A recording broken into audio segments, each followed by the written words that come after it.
How big was the burden, sir, for you? It was டிஃபிகல்ட்ங்க. ஏன்னா burden எனக்குங்கிறத விட எங்கள் அம்மாவுக்கு தான் நான் சொல்லுவேன். ஏன்னா there are days like for example கடன் ஒரு பெரியம்மா வீடு சௌரிபாளையத்தில் அவங்க இருக்காங்க. வீட்டில் காசு இல்லை. அம்மா சொன்னேன்னா சரி வர சொல்லி ஏதாவது காசு கொடுக்குறேன்னு சொன்னாங்க. 95 பஸ்ஸில் தான் அந்த ரூட் பாலாஜி நகர்லேருந்து சௌரிபாளையம் போனோம். 3 ரூபா டிக்கெட்டு, 2 ரூபா 50 பைசா தான் வீட்டிலே இருந்தது. வெறும் 2 ரூபா 50 பைசா எங்கள் அம்மா கொடுத்தாங்க.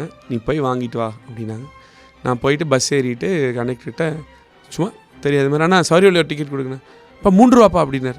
3 ரூபாயாண்ணா 2000 ரூபாய்க்கு எந்த ஸ்டாப் வருமோ அது கொடுங்கண்ணா அப்படின்னு. பரவாயில்லப்பா இறங்கிக்கோ அப்படின்னு. அதுக்கப்புறம் நான் போயிட்டு இறங்கி போய் அவங்க வீட்டில் 300 ரூபா கடன் வாங்கிட்டு திரும்ப 5 ரூபா பஸ் காசு வாங்கிட்டு திரும்ப வந்ததெல்லாம் இருக்குது. ஆனால் பாருங்கள் அந்த கண்டக்டர்லாம் இன்றைக்கி நான் நினச்சி பார்க்குறேன். சார் அன்றைக்கி அவங்களுக்கே தெரியாமல் எனக்கு எப்படி உதவி பண்ணியிருக்காங்க, எவ்வளோ இப்போ தான் மனிதர்கள். ஸோ அந்த மாதிரி வாங்கிட்டு வந்தேன்.